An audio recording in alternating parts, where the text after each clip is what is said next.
Olá! O coronavírus parece estar retrocedendo no Brasil, mas as aglomerações das últimas semanas podem resultar em um novo aumento no número de casos, caso não haja uma política de reabertura responsável e organizada. Na entrevista central, quem fala sobre o assunto é o médico e membro do Comitê Estadual do Ceará de Combate ao Coronavírus, Antônio Silva Lima Neto. Nossa reportagem conversou com pessoas que foram infectadas pelo vírus, que relatam a experiência. Eu sou Pamela Oliveira e a Central do Brasil começa agora.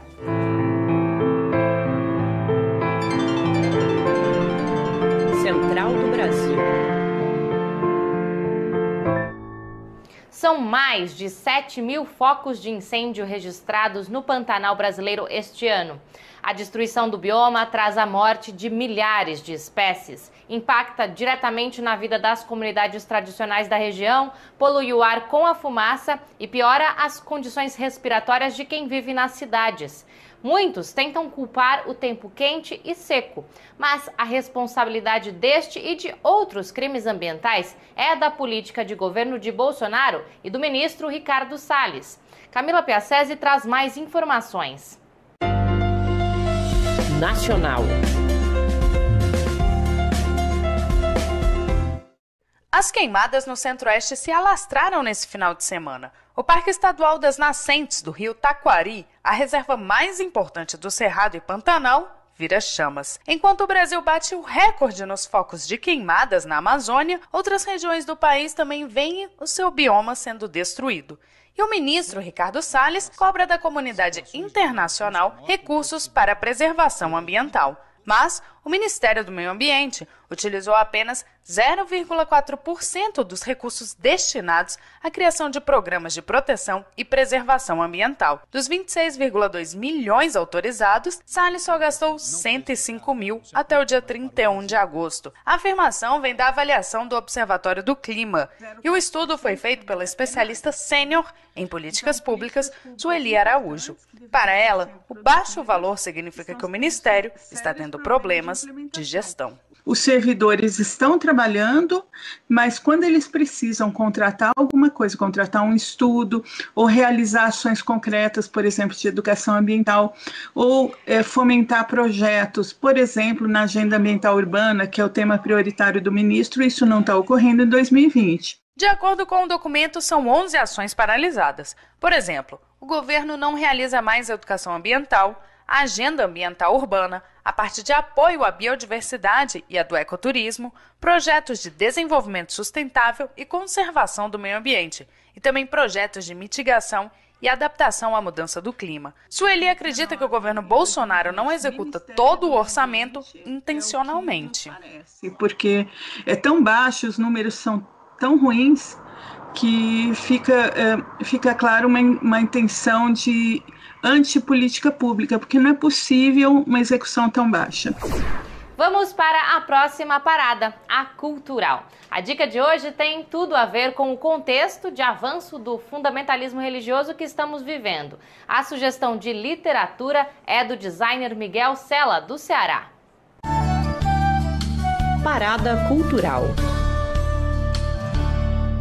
A minha dica cultural de hoje é o livro Judas no Paiol, do escritor cearense Cupertino Freitas. O livro foi publicado pela primeira vez em 2018 e é o romance de estreia do autor. Eu trago ele hoje aqui porque a leitura me transportou para o sertão cearense da década de 80 e também pela identificação com a personagem principal, que busca romper com as opressões que sofre. O livro se baseia, ele se norteia, na verdade, por uma pergunta bastante utópica, que é: e se as festas populares do Nordeste fossem banidas pela imposição de um novo e intransigente código moral? A partir dela, a história de Benigna se desenrola. Ultrapassamos o número de 131 mil mortos por coronavírus no Brasil. E apesar do número de casos ter reduzido na primeira semana de setembro, a taxa de letalidade do vírus no Brasil continua alta e os casos estiveram acima de 200 mil na última semana. O repórter Afonso Bezerra conversou com infectados que contam o que sentiram quando ficaram doentes. Trilhos do Brasil. As imagens das praias e espaços públicos nos últimos 15 dias indicam que muita gente já superou as imagens recorrentes dos últimos meses. Hospitais lotados, colapso do sistema funerário e recordes de contaminação por coronavírus. Mas quem teve Covid-19, como é o caso de Olavo Brandão, não esquece das dificuldades que passou internado no hospital. Atleta, ele teve febre, dor no corpo e perda do paladar. O mais curioso do caso dele foi a demora para perceber a falta de ar. Eu não percebi minha falta de ar. Quem foi perceber, eu tinha um amigo médico que eu falava por telefone e a minha esposa em casa. Eu falava por telefone, né, assim, tal, conversava, começou a faltar a última palavra nas minhas frases. Uma das características da Covid-19 percebidas ao longo da pandemia é a diversidade dos sintomas. Enquanto Olavo sentiu febres e falta de ar, Leandro teve diarreia, febre e cansaço no corpo. Ao contrário de Olavo, ele cuidou da doença em casa, o que aumentou sua preocupação em relação aos familiares. Os médicos disseram que eu tinha que cuidar, tinha que evitar andar com eles, usar as mesmas coisas que eles usam, né? No caso, eu tinha a minha toalha ali para secar as mãos, fazer minha higiene, meus talheres, tudo separado deles, né? Para evitar que se proliferasse para eles ali o vírus, né? Enquanto Olavo e Leandro tiveram sintomas e precisaram inclusive de ajuda médica, Ranide Mendonça descobriu por acaso que estava com Covid. Assintomática, ela destaca a importância de manter o isolamento social. Eu podia estar sem viver o isolamento social, né? Sem ter tido as condições de viver o isolamento social e sem saber, porque não tinha nenhum sintoma, espalhando o vírus por aí para todo mundo, né?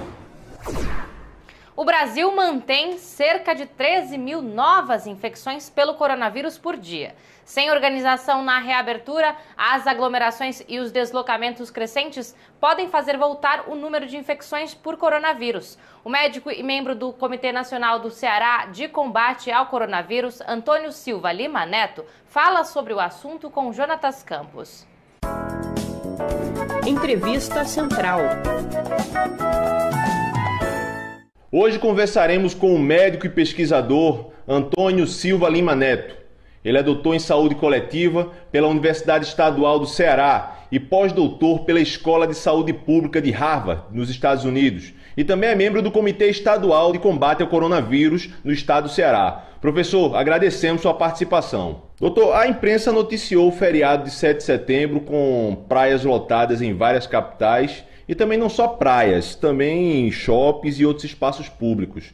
E a minha pergunta ao senhor é: existem consequências desse relaxamento da flexibilização ou de uma flexibilização sem controle? Eu acho que sim, Jonathan. Eu acho que a gente vive uma situação que é muito heterogênea ainda, né? Você tem momentos diferentes em que a epidemia está se desenrolando nas mais variados estados, inclusive nas mais variadas cidades, regiões. Então, em alguns locais, você já passou por um pico importante, você construiu, em alguma medida, uma imunidade elevada, né, populacional, em outros não. Em outros você está em uma tendência crescente ainda, mas, de toda maneira, quando você aglomera, tem grandes aglomerações em qualquer lugar onde haja circulação viral, com participantes, eventualmente, inclusive de áreas distintas que se encontram, por exemplo, num balneário, numa área turística.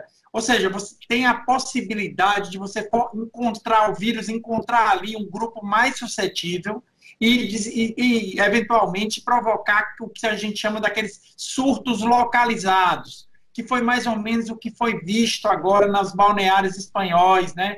Em Ibiza, foi visto isso em toda aquela região das Astúrias, foi visto isso também no retorno de turistas, por consequência, tanto a Inglaterra como a própria França. Ou seja, é um aglomerado de pessoas de regiões diferentes onde se encontram e eventualmente não obedecem, né, o rigor da necessidade do isolamento, do uso da máscara, sobretudo quando você está falando de aglomerações em praias, etc. Doutor, e o tamanho territorial do Brasil ajuda ou atrapalha esse tipo de evento, né, que é esse tipo de contágio com pessoas de locais diferentes? Pois é, no caso do Brasil, a gente vivenciou algumas semanas atrás, né, alguns meses atrás, um fenômeno, né, que era um fenômeno realmente esperado, né. É muito difícil, de fato, quando a gente não tem uma coordenação nacional robusta de resposta, você não consegue ter uma dimensão, o olhar mais abrangente para o território nacional como um todo, que vivia momentos distintos da epidemia, né? Então, o que você me perguntou, é bom ou é ruim? Na verdade, quando você tem um país de dimensão continental, é esperado que uma epidemia dessa magnitude, dessa importância, viva momentos distintos e que você se prepare, porque você sabe que vai haver o deslocamento. E, de fato, a gente passou por muitas semanas com um platô muito elevado, né, de mortes, de casos, e agora, de fato, depois que a história seguiu seu rumo natural, é que a gente começa realmente, parece haver um decaimento importante em praticamente todas as regiões, com algumas exceções e estados, né? Doutor, o senhor falou da falta de uma coordenação central para combater a pandemia. E eu queria lhe fazer duas perguntas a partir dessa sua afirmação. Uma, a população já normatizou a presença do coronavírus e das mortes no seu cotidiano? E segunda pergunta, dentro da mesma pergunta, qual a responsabilidade do presidente Bolsonaro nisso? Infelizmente, pode ter ocorrido essa normalização, né? Normalizar o evento morte, né? O evento fatal, normalizar a ocorrência da doença. Depois de tantos meses, e algumas cidades, e muitas cidades brasileiras com grandes desigualdades, onde o evento fatal é muito mais frequente, né? Seja pela violência, seja pela dificuldade mesmo de acesso, seja pela maior vulnerabilidade, né, epidemiológica em geral, tende-se a normalizar algo que não era para ser normalizado. A responsabilidade do presidente da República e do governo federal foi não ter dado o segmento a um trabalho interessante, né, que vinha sendo feito, inclusive com participação efetiva de alguns pesquisadores, epidemiologistas, servidores públicos, naquele início, né, com o ministro Mandetta, onde você tentou dar uma resposta robusta, como foi dado, inclusive, na época do Zika vírus. O Brasil se notabilizou, é reconhecido internacionalmente como um país que desenvolveu ampla capacidade, né, dos seus pesquisadores, seus servidores, de responder à epidemia. Isso é uma coisa antiga até, que foi desfeita agora. Para garantir a sobrevivência da população e mínimas condições para viver diante da profunda crise brasileira, é preciso traçar novos caminhos após a pandemia. Os crimes ambientais e a destruição de ecossistemas que se revelam na gestão de Bolsonaro vão contra esse bem viver. Tatiane Ribeiro, que faz parte do projeto Brasil Popular, traz considerações sobre a mineração para pensarmos um desenvolvimento nacional que preserve a vida. Novos caminhos.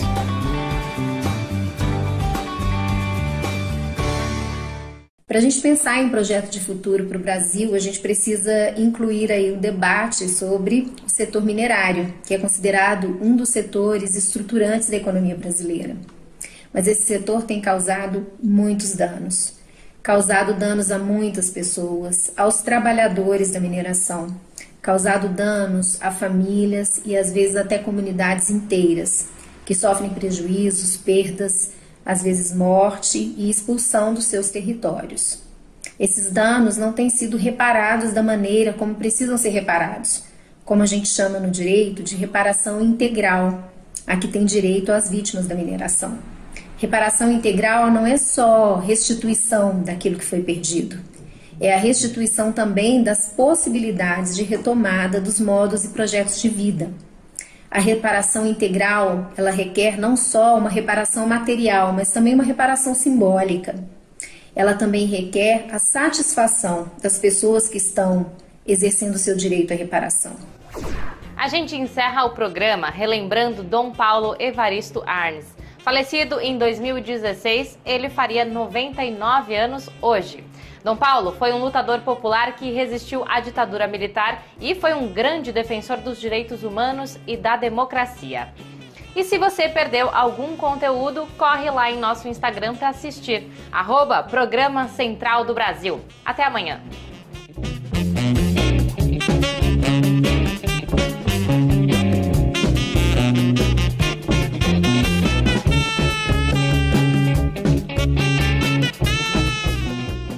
Central do Brasil, a rede de comunicação dos movimentos populares.